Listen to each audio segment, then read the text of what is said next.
बताते हैं। हमारा हॉस्टल एकदम नागपुर का आप देखोगे, कभी आइए, बिल्कुल मिनी भारत जैसे है। सब इवन गढ़चिरौली के ट्राइबल्स भी हैं यहाँ, हर बच्चे हैं यहाँ पे और बहुत खुशी से भाईचारे से रहते हैं। मैं ये हमारा संक्षिप्त हॉस्टल के बारे में था। मैं और ज्यादा आपका समय नहीं लूंगा और बच्चों को, क्योंकि आज आपको का मार्गदर्शन की जरूरत है, बच्चे बहुत खुश है, सवेरे से ही वो बड़े खुश है कि आप आ रहे हैं और इनको मार्गदर्शन देंगे। तो आपसे निवेदन है कि बच्चों को मार्गदर्शन कीजिए।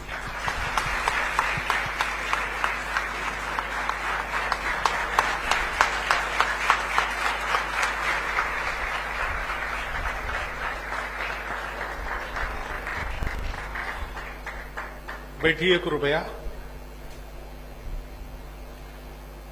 मंचस्थ सभी मान्यवर और मेरे तरुण मित्रों, मैं मार्गदर्शन तो आपको नहीं करूंगा क्योंकि आपकी आयु ऐसी है कि कोई मार्गदर्शन करे तो आप बगावत करेंगे। यहां तो नहीं करेंगे, अनुशासन में है, लेकिन मन में तो जरूर ऐसी बात उठेगी।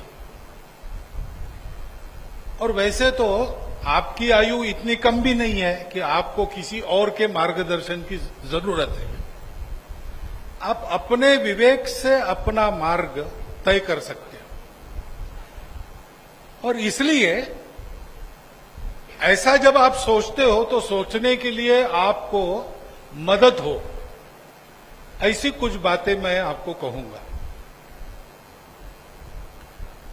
आप पढ़ रहे इसलिए छात्रावास में रह रहे, तो पढ़ना क्या है,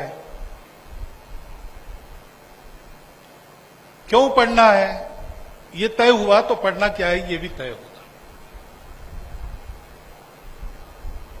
तो हम देखते हैं कि पढ़े लिखे विद्वान दुनिया में कम नहीं है, लेकिन जिनका हम स्मरण करते हैं, जिनको हम याद रखते हैं, वो सबके सब लोग पढ़े लिखे नहीं थे। हमारे सरकारेवार रहे 13 साल तक शेषाद्री जी, वो कर्नाटक के रहने वाले थे। उनके जीवन का एक प्रसंग है। वो बस में यात्रा कर रहे थे तो उनके पास आके एक एमएससी में पढ़ने वाला तरुण बैठा। लंबी यात्रा थी, 3-4 घंटे जाना था, तो परिचय हुआ, बातचीत निकली। तो उसने पूछा, तरुण ने, कि आप क्या पढ़े हैं? तो शेषाद्री जी ने बताया, मैं एमएससी फिजिक्स हूं। तो बोले, आपको कितना नंबर आया था एमएससी में? तो उन्होंने कहा कि मैं गोल्ड मेडलिस्ट हूं। अच्छा, तो आप कहां पढ़ाते हैं? तो नहीं, पढ़ाता नहीं, मैं समाज का काम करता हूं। अच्छा, तो आपका घर कैसे चलता है? तो घर मैंने छोड़ दिया है। फिर विवाह वगैरह का क्या? तो किया नहीं। तो उन्होंने कहा कि अपने हिंदू समाज में तो ये कहते हैं कि वंश आगे चलना चाहिए, जो वंश आगे नहीं चलाता वो नरक में जाता है। और आप तो पढ़े लिखे हो, अच्छे घर के हो, लगते तो बड़े विद्वान हो, और आपने ये सब किया नहीं, तो कैसे होगा?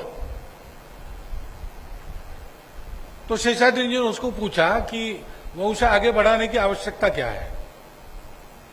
तो उसने कहा कि फिर आपको याद कौन रखेगा? थोड़ा देर चुप रहे। फिर शेषाद्री जी ने उसको पूछा कि आपको अपने परदादा के दादा का नाम मालूम है क्या? तो उसने कहा, नहीं, मालूम नहीं है।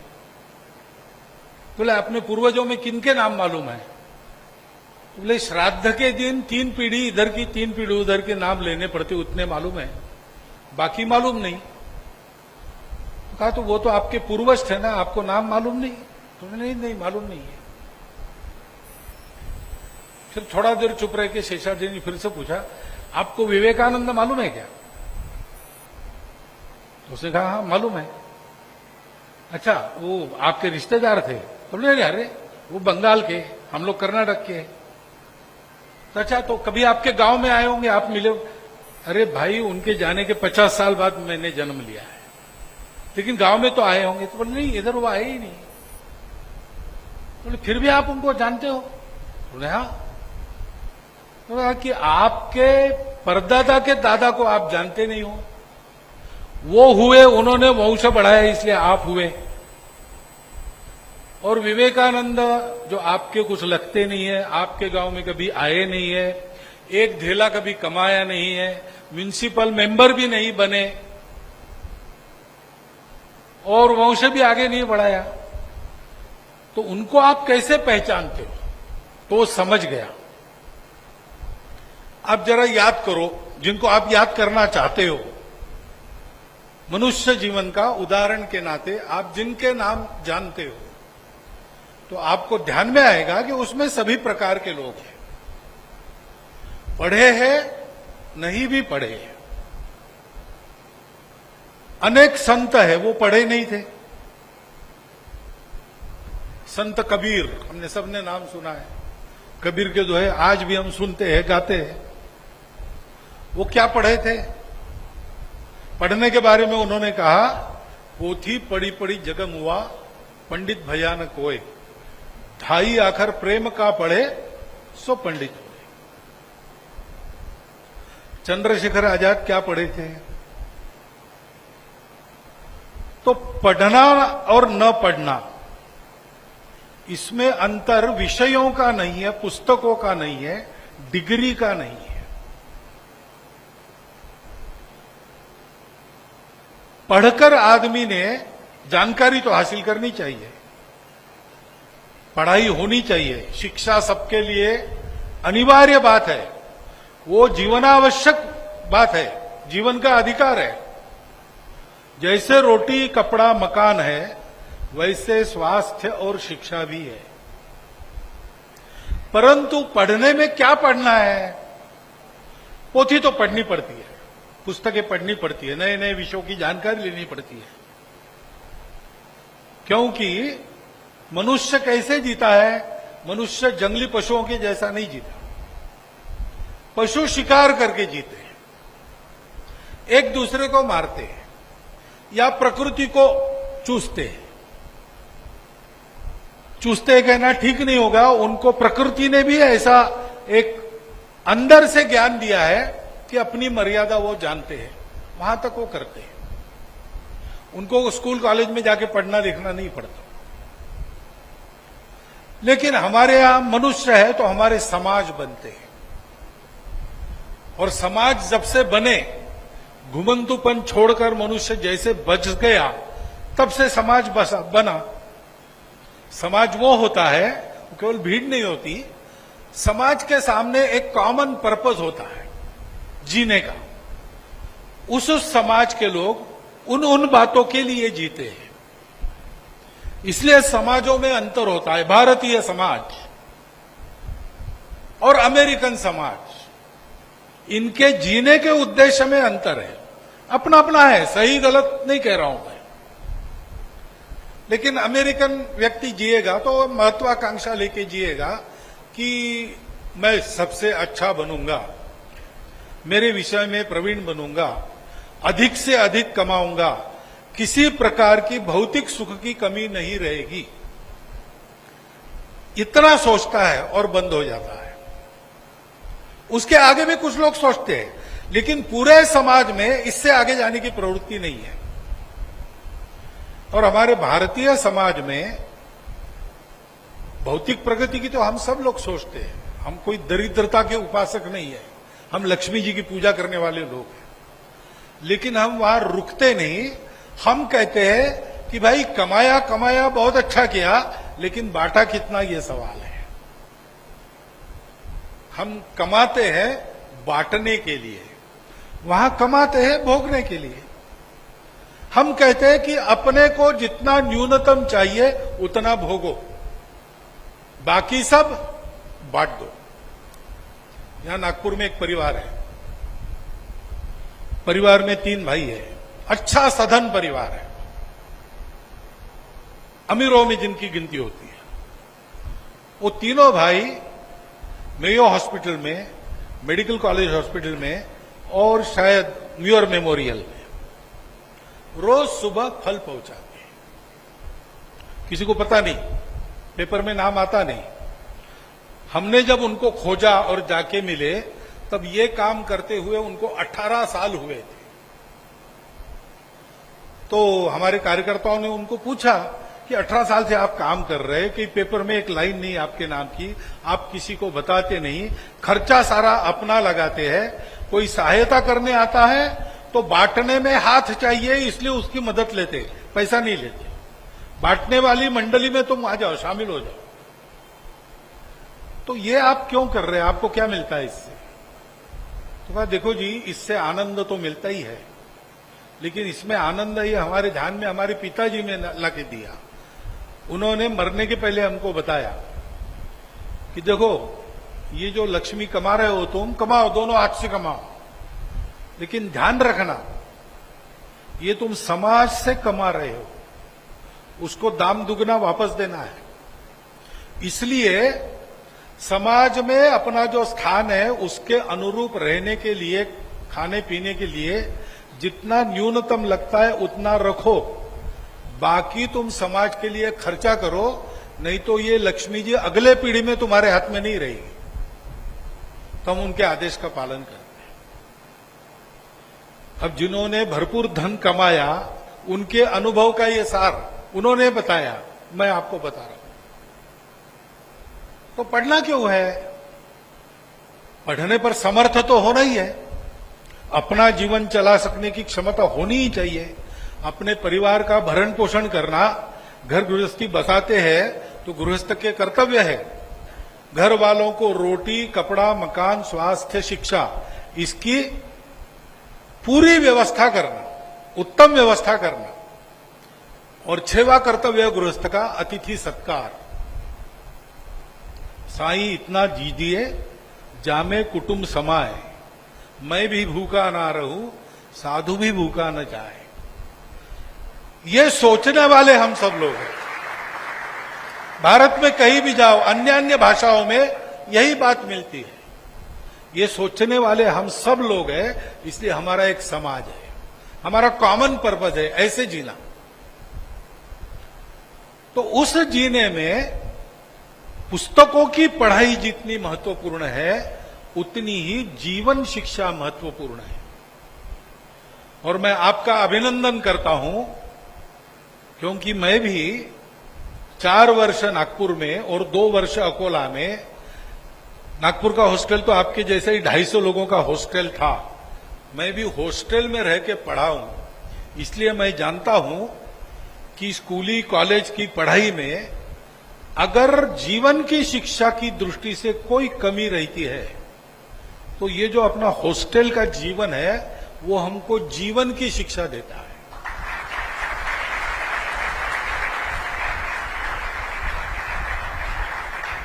वो देता है लेकिन हमको लेना है,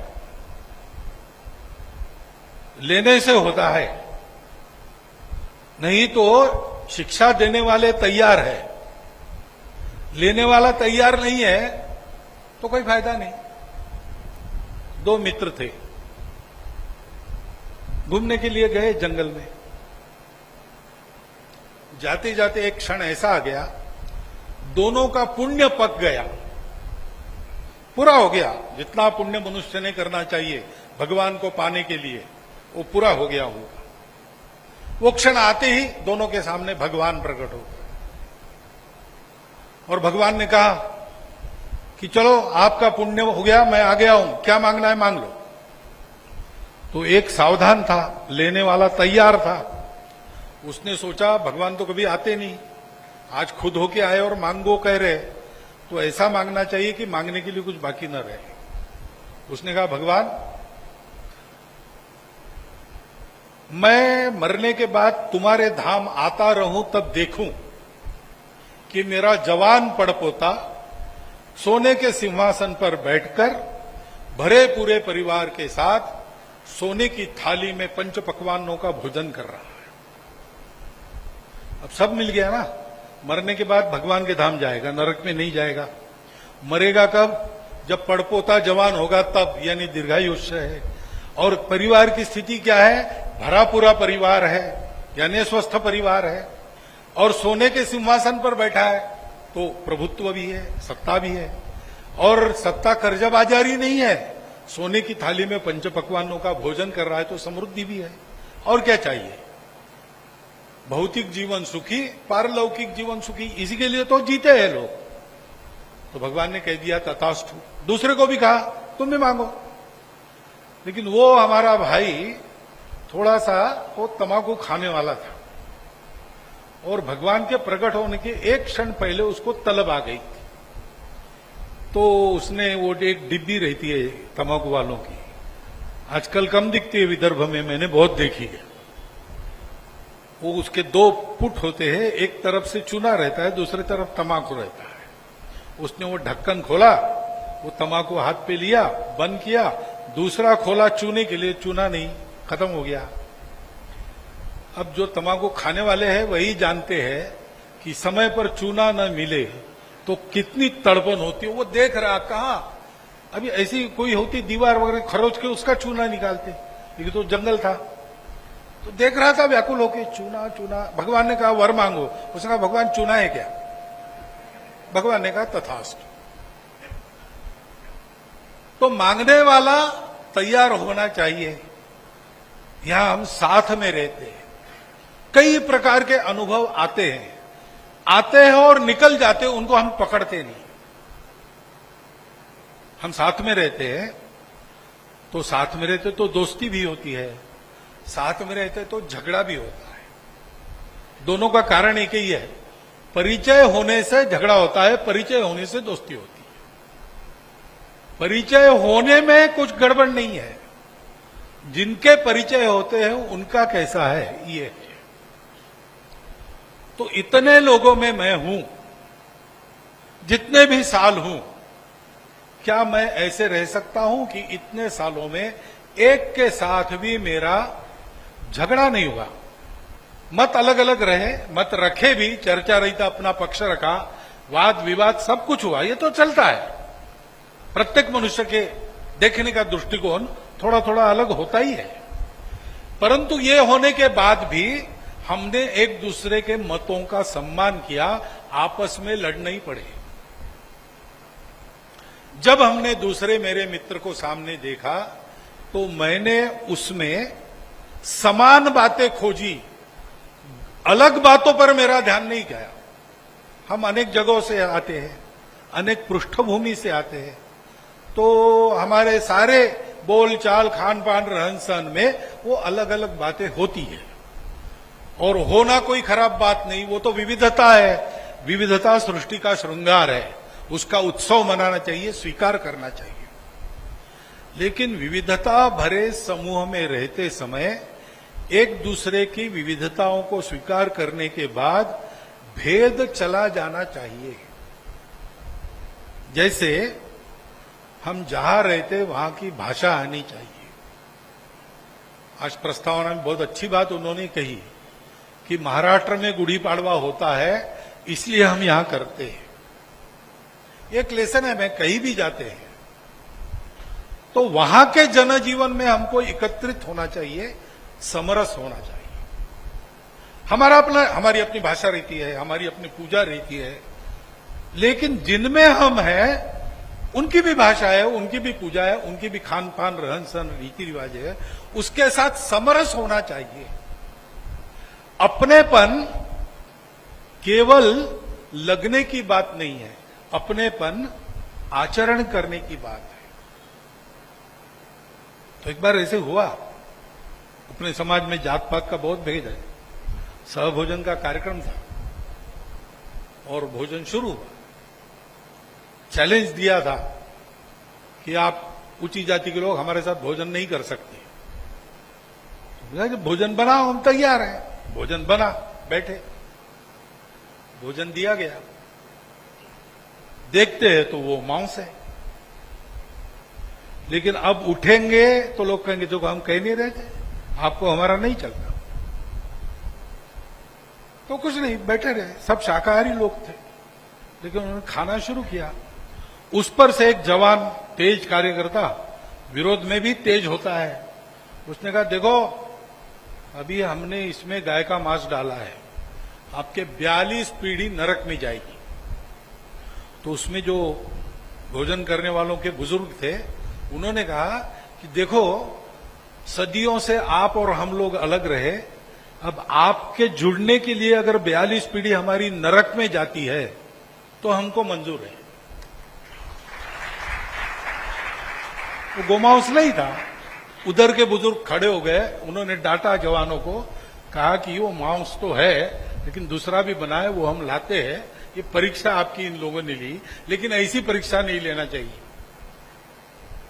तो अब ये बातें हैं। अब हम बात करते हैं अपनेपन की, लेकिन अपनेपन ये आचरण की बात है, और अपनेपन में अपनों का जो है वो पहले स्वीकार करना, उसमें सुधार की भी आवश्यकता होती है। सबकी सब बातें ठीक रहती है ऐसा नहीं, सबकी सब बातें काल सुसंगत रहती है ऐसा भी नहीं, और सबकी सब बातें अपने को पचेगी ऐसा नहीं।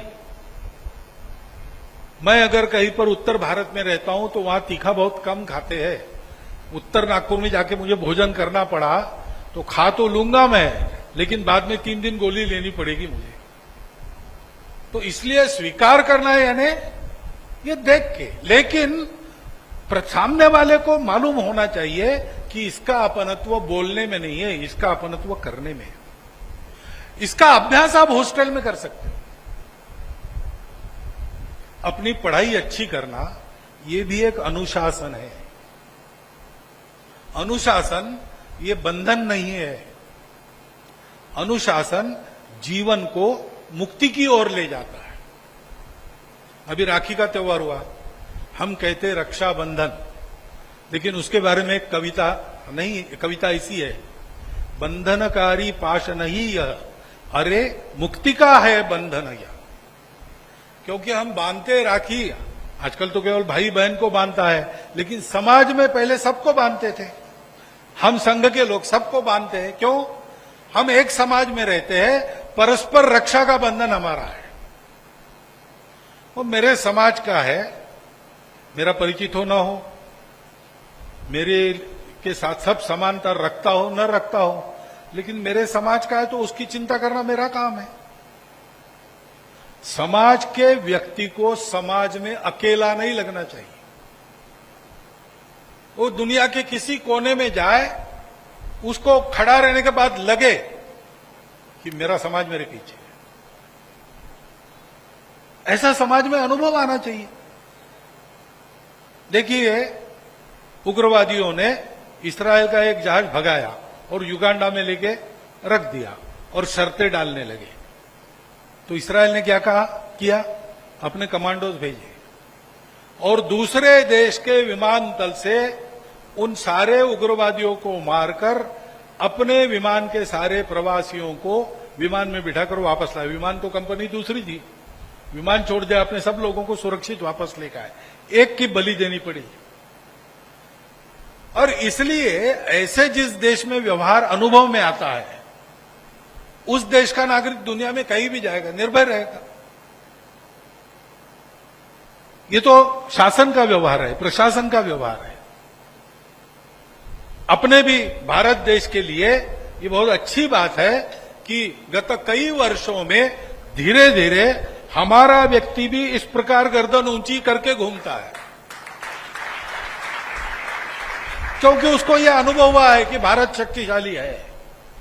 लेकिन इसका प्रारंभ कहां होता है? इसका प्रारंभ समाज में होता है। शासन प्रशासन में यही से लोग जाते हैं। हमारे देश का जो किसी कोने में है उसको हम बचाएंगे। ये भावना उनमें आती कहां से है? सामाजिक व्यवहार से आती है। अपनत्व, उसको हम समरसता कहते हैं, उसका ये आविष्कार है। वो केवल होता नहीं है, वो आचरण में दिखता है। और इसलिए हम देखते हैं कि ये अपनत्व है, अपनत्व कभी संकुचित नहीं होता। जो अपनापन है ना, वो कभी लिमिटेड नहीं होता है। अपनापन ऐसी प्रवृत्ति है कि वो सब में अपनापन देखती है। और इसलिए जैसे भारतीय लोगों को लगता है कि भारत हमारे साथ है, वैसे आज स्थिति यह है कि लीबिया में युद्ध हुआ, भारत के लोगों को तो छुड़ाया ही, अन्य देशों के लोगों को भी छुड़ाया। श्रीलंका संकट में आ गया, दोस्ती चाइना के साथ, मदद कौन करता है? भारत करता है। चाइना थोड़ी मदद करता है, एयरपोर्ट देता है, पूरी जमीन हड़प लेता है, छोटा चाइना बना देता है। भारत में इतना पैसा डाला है, वापसी की अपेक्षा नहीं है। ये हमारे समाज का स्वभाव है, ये हमारे पूर्वजों का स्वभाव है, ये हमारे पिछले पीढ़ियों का स्वभाव है। और हम उनकी संतान कहलाने लायक तब बनेंगे जब इस स्वभाव को हम सीखेंगे।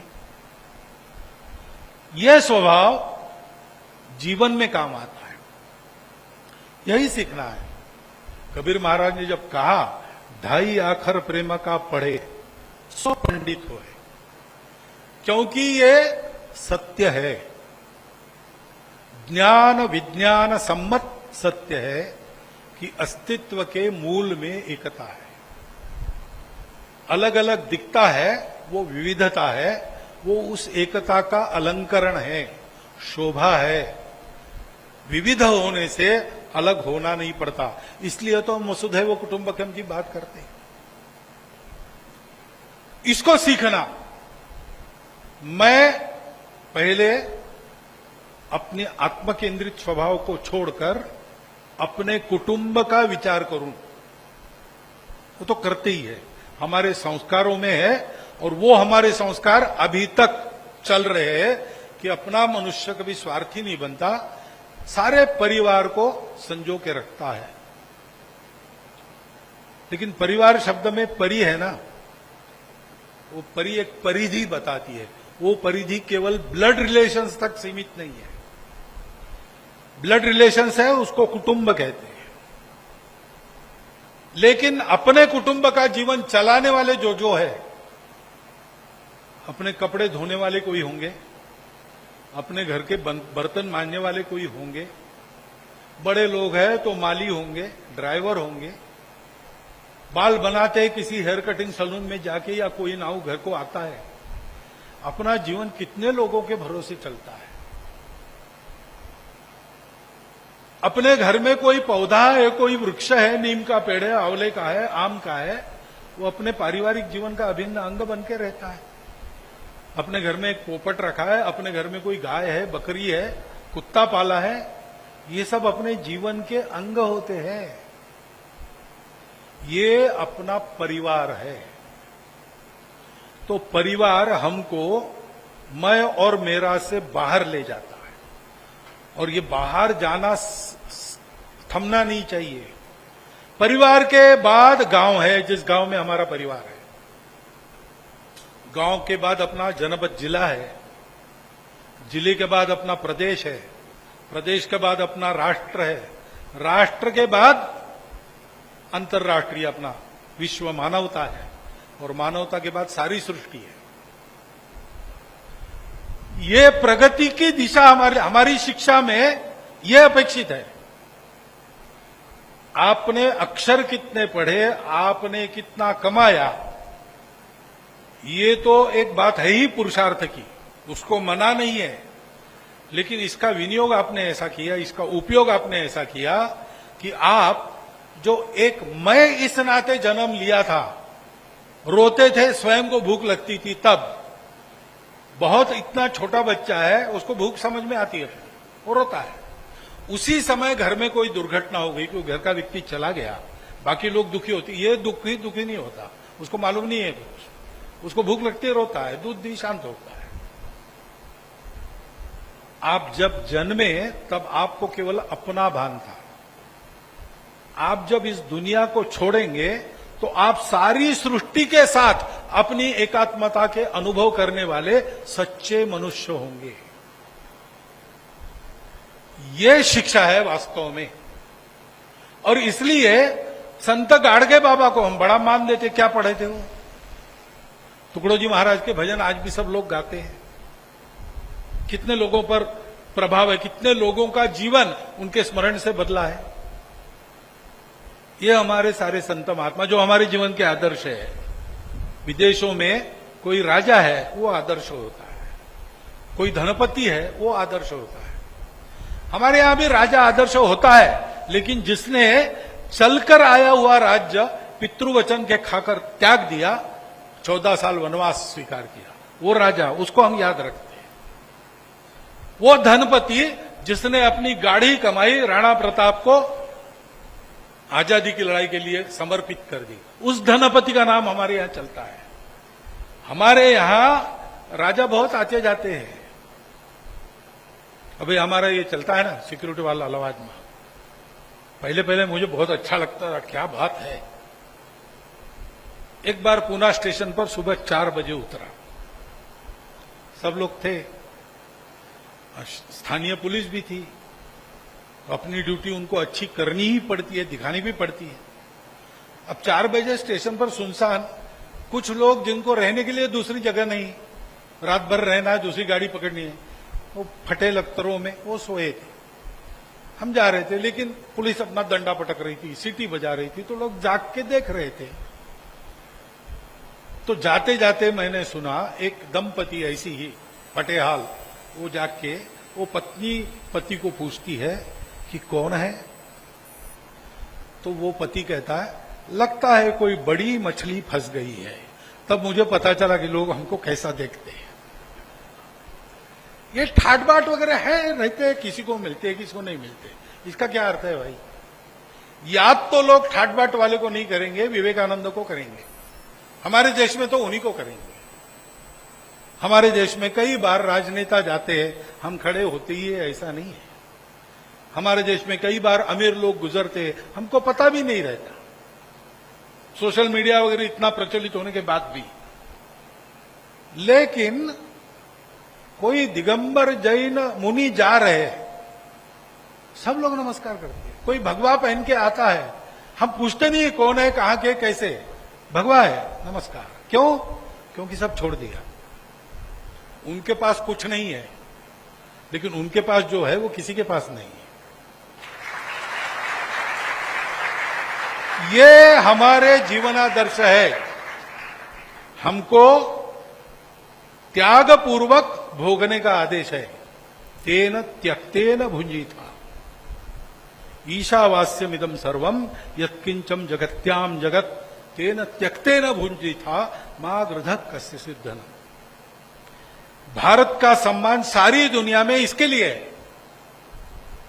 भारत चंद्रमा पर गया, हमारे लिए बड़ी गौरव की बात है, स्वाभिमान की बात है, हम भी कर सकते हैं। लेकिन पहले तो रशिया का गया था, आदमी तो अमेरिका का उतरा था। अब बिना उनकी सहायता के हम जाएंगे, हमारा पराक्रम है ही। मैंने कहा था ज्ञान के विज्ञान के भी क्षेत्र में हम बढ़ चलेंगे, नील नभ के रूप के नव अर्थ भी हम कर सकेंगे। लेकिन आगे है भोग के वातावरण में त्याग का संदेश देंगे। भोग वृत्ति पर जीकर दुनिया सहित विनाश के किनारे पर पहुंची दुनिया आज भारत से त्याग वृत्ति से कैसे जिया जा सकता है, इसके उदाहरण की अपेक्षा कर रही है। दूसरा रास्ता नहीं है उनके पास। और हम उस भारत की नई पीढ़ी है, 57% है, जो आने वाले 50 वर्षों में अपने बूढ़े होने के पहले भारतवर्ष को विश्व गुरु बनाएंगे।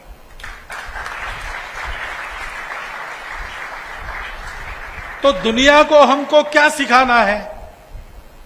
दुनिया हमको ये सिखाना है, दुनिया में हमको हमारे उदाहरण से सिखाना है। वो हमारे पूर्वजों का आदेश है, एतद्देश प्रसूतस्य सकाशात अग्र जन्मनात् स्वम स्वम चरित्रम शिक्षेरन पृथिव्याम सर्वमानव। वो आदेश पूरा करने के लिए हम सीख रहे हैं। हमको विषय तो सीखने ही है, अपनी अपनी आजीविका के विधा में प्रवीण होना है। नए नए खोज हमको अपने परिश्रम से खींच के लाने हैं। सारी दुनिया को नया ज्ञान देना है, नई दिशा देनी है। लेकिन भौतिक ज्ञान के साथ साथ हमारे आंतरिक ज्ञान के आधार पर जीवन शिक्षा देनी है, जीवन की दीक्षा देनी है। इसको ध्यान में रखकर आप अपने कॉलेज में भी पढ़िए, अपने छात्रावास में भी रहिए।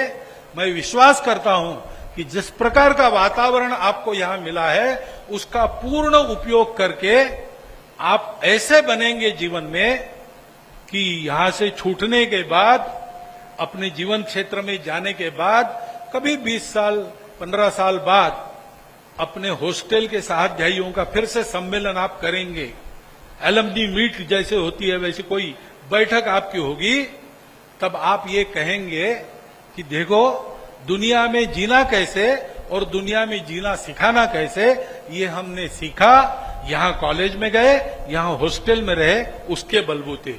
ये भाग्य आप सबको मिले, ऐसी मैं जन्माष्टमी के अवसर पर आपको शुभकामना देता हूं। और प्रश्नोत्तर होंगे ऐसा मुझे कहा है, तो आप इस विषय के बारे में पूछ सकते हैं। मैं संघ का सरसंघ चालक हूं, उसके बारे में अगर आपको पूछना है तो वो भी पूछ सकते हैं। इसके बाहर मेरे ज्ञान का दायरा नहीं है, इतना बताने के लिए मैंने ये सूचना दी। आपने सुन लिया, बहुत बहुत धन्यवाद।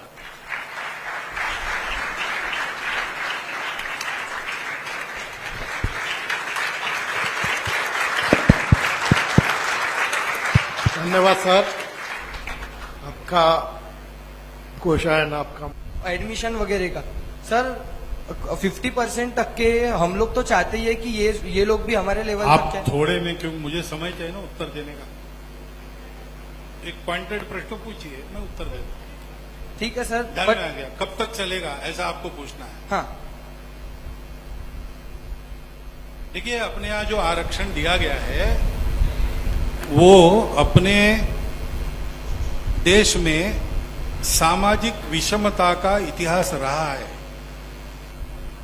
और हमने अपने ही समाज के बंधुओं को सामाजिक व्यवस्था के तहत पीछे रखा। उनका जीना पशु समान हो गया तो हमने चिंता नहीं की, और ऐसा कम से कम 2000 वर्ष चला ही है धीरे धीरे। महाभारत में ऐसे उदाहरण मिलते हैं जात पात के उल्लेख से, और कुछ बातें नहीं दी तो इक्का दुक्का है कि जन्म से जात पात नहीं माननी चाहिए वगैरह। तो तब शुरू हो गया और धीरे धीरे बहुत विकट स्थिति में पहुंचा। उनको अपने बराबरी में लाने तक उनको कुछ विशेष उपाय करने पड़ेंगे। घर में अगर हम सब लोग हैं, दूध कम आता है, सबको दूध नहीं मिलता, लेकिन जो बीमार है उसको मिलता है, तो ऐसा हम कहते नहीं कि उसको क्यों दे रहे हैं। परिवार में सब समान है, लेकिन जो बीमार है उसकी विशेष चिंता करनी पड़ती है। ऐसा वो आरक्षण लागू किया है। इसलिए जब तक वो भेदभाव है तब तक उसको चालू रहना चाहिए। संविधान सम्मत जितना आरक्षण है उसको हम संघ के लोग तो पूरा समर्थन देते हैं। हमको ये देखना चाहिए कि इन बंधुओं को बराबरी में लाने में अपना योगदान होना चाहिए। आज दिखता नहीं है, लेकिन वो भेदभाव अभी भी है। सम्मान की बात है, केवल आर्थिक बराबरी की बात नहीं, केवल राजनीतिक बराबरी की बात नहीं, सामाजिक बराबरी, सम्मान की बात है। तो मुझे और हायर सर्विसेज, सेंट्रल सर्विसेज में लोगों ने बताया कि सर्विसेज में आने के बाद तो ये सब बातें रहती नहीं, लेकिन उन्होंने कहा नहीं, वहां भी एक छुपा जाति भेद चलता ही है। और आज भी घटनाएं तो होती है, डोली चढ़ने पर चाबुक मारा जाता है, मंदिर में प्रवेश नहीं मिलता है। ये सामाजिक वास्तव ठीक हो जाना चाहिए। हिंदू समाज में सबके लिए मंदिर, पानी, स्मशान एक होना चाहिए। ये जहां हम लोग समूह में हैं, जैसे संघ की शाखा है, कोई ऐसा गुट है काम करने वाला, उन्होंने करने की बात है। लेकिन हम लोग अपने तरफ से एक बात कर सकते हैं कि हमारे मित्र और हमारी परिवार के कुटुंब के मित्र कुटुंब, समाज के सब वर्गों से, जहां हम रहते हैं वहां के सब वर्गों के वो होने चाहिए। उनके आना जाना, उठना बैठना जैसे मित्रों का होना चाहिए, वैसे परस्पर व्यवहार चलता है। और ये जो उपाय किया है, वो उपाय जल्दी से जल्दी सफल हो, इसके लिए हम क्या कर सकते हैं, ये सोचना चाहिए। क्योंकि अपनत्व के दायरे की बात मैंने की,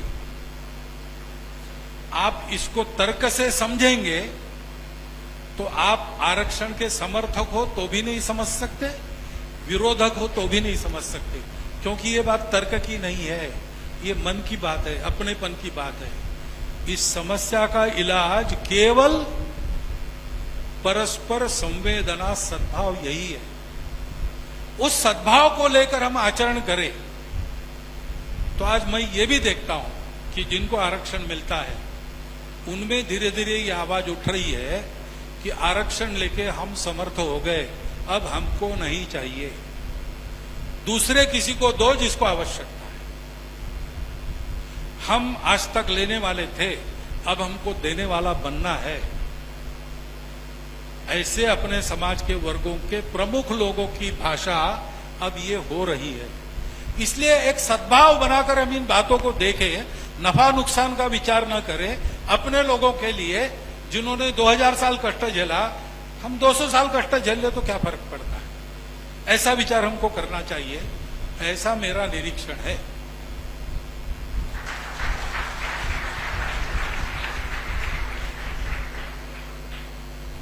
इधर पूछ रहे थे, हाँ ठीक है, बात करो।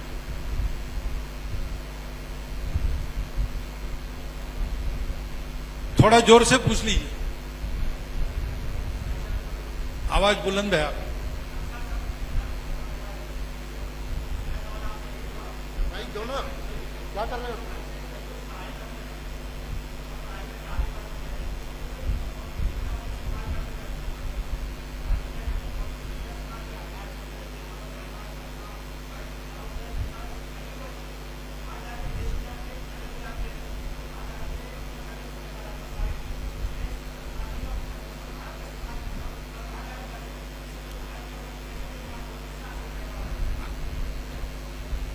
ठीक है, ये भी समस्या है। उन्होंने पूछा कि यहां पढ़ लिख के लोग विदेश भाग जाते हैं, भारत के संसाधन फिर कैसे बनेंगे?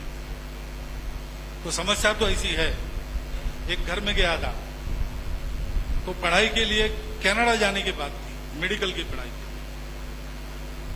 मैंने उनको कहा कनाडा अमेरिका क्यों जा रहे हैं? तो वैसे मेडिकल की अच्छी पढ़ाई क्यूबा में होती है, यूक्रेन में भी होती है, लेकिन यूक्रेन में लड़ाई चल रही है। और भारत के डॉक्टर सारी दुनिया में माने जाते हैं, तो आप यहां क्यों नहीं करते? तो बोले यहां फैसिलिटीज अच्छी नहीं है। मैंने बोला आप वहां जाएंगे तो फैसिलिटीज आपको अच्छी मिलेगी, लेकिन प्रैक्टिस तो यहां अच्छी मिलेगी, क्योंकि आपको आकर भारत की अगर सेवा करनी है तो भारत में बिना फैसिलिटी आपको उपचार देने पड़ेंगे, उसकी प्रैक्टिस तो यही होगी। उन्होंने कहा नहीं, प्रैक्टिस भी उधर ही कर सकते हैं। मैंने बोला फिर आप ये बताइए पहले कि आप डॉक्टर क्यों बन रहे हैं? लोगों की जान बचाने के लिए बन रहे हैं कि पैसा कमाने के लिए बन रहे हैं? अब वो चुप हो। लेकिन ये पहले समस्या जैसी थी, आज वैसी स्थिति नहीं है। आज वहां जाते हैं, पढ़ते हैं, अच्छे पढ़ लिखे वाले होकर, मेरिट होकर लोग वापस भी आ रहे हैं। वहां थोड़ा पैसा कमा के यहां आके पैसा कमाना बंद करके समाज सेवा में भी लग रहे हैं। ऐसे भी हो रहा है, वहां जाकर आईटी में बहुत पैसा कमा के आ गए, यहां कमाना छोड़ दिया, किसानों को खेती सिखा रहे हैं। पूरे देश में ऐसे उदाहरण मिलते हैं। आज इनकी संख्या बढ़ रही है। इसलिए आपको जो डर है वो धीरे धीरे चला जाने वाला है, क्योंकि मेरा एक निरीक्षण है कि हम लोगों की पीढ़ी से ज्यादा देशभक्ति और सेवा का अपील आज की कॉलेज में पढ़ने वाली पीढ़ी को है। वो उसका परिणाम जरूर होगा।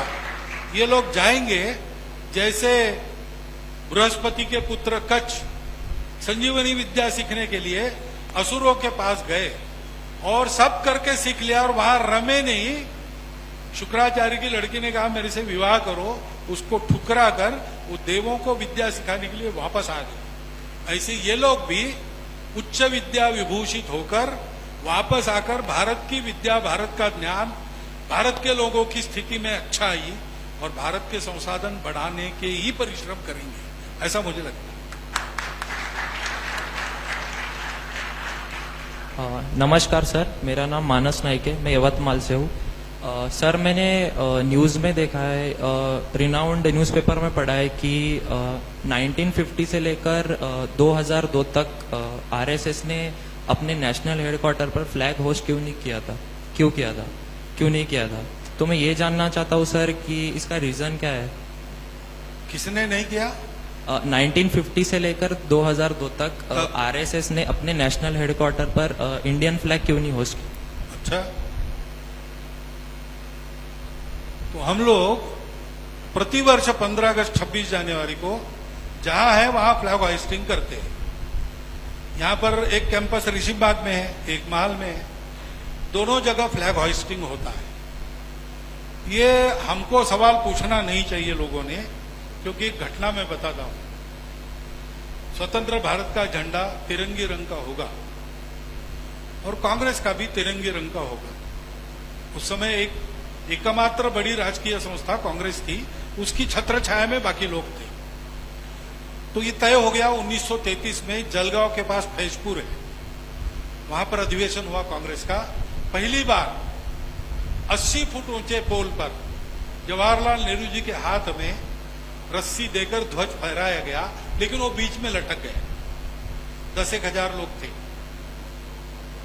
अब क्या करें, 40 फीट ऊंचा चढ़ना है, बांस पर चढ़ना है। तो एक जवान दौड़ के आया, वो चढ़ा, उसने वो गुत्थी सुलझाई, ध्वज को ऊपर तक ले गया, नीचे आ गया।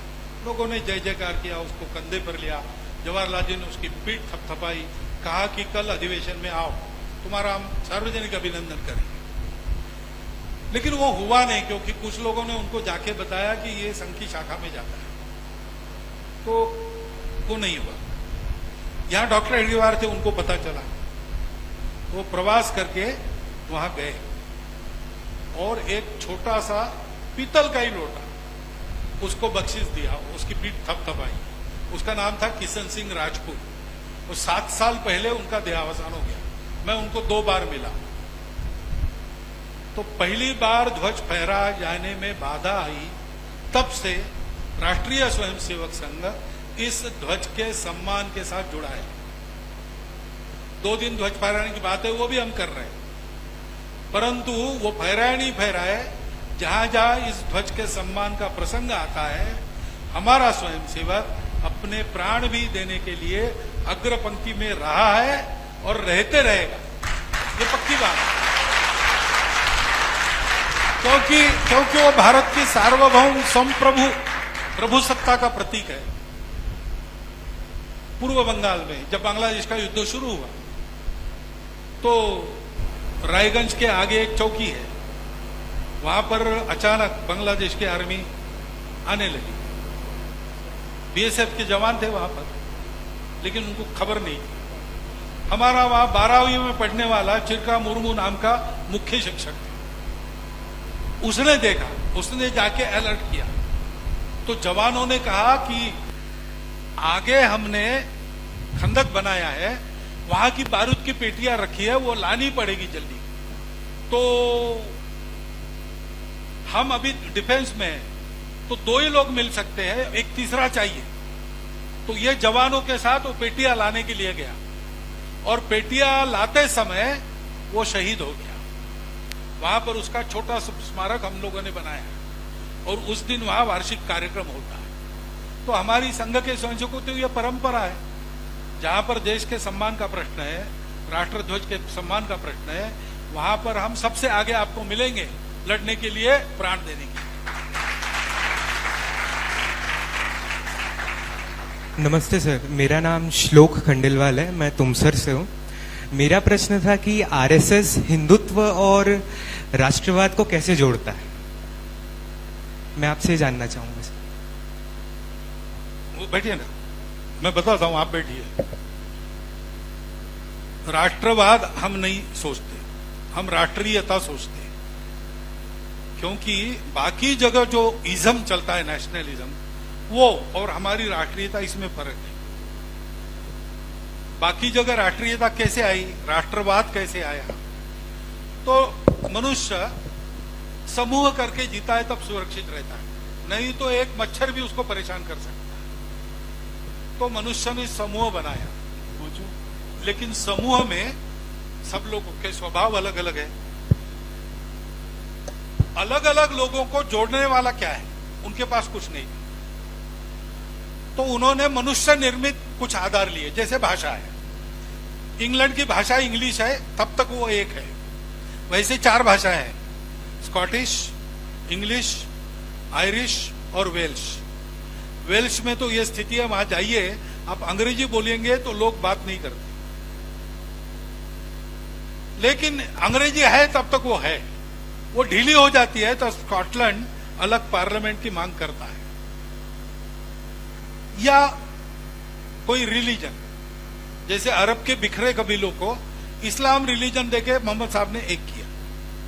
जब तक इस्लाम है तब तक अरेबिया एक है, नहीं तो वो इमिरेट्स है, अलग अलग कबीले हैं, अलग अलग राजवंश है। आर्थिक हित, अमेरिका के लोगों का आर्थिक हित ये एकता का मलम है। आर्थिक हित के लिए इंग्लैंड से वो अलग हो गए। उस आर्थिक हित को संभालने के लिए उन्होंने समान कानून बनाया। जब तक आर्थिक हित उनके समान है तब तक वो एक है, नहीं तो स्पेनिश और अन्य यूरोपियन अमेरिकन इसमें आज ही थोड़ी खाई है।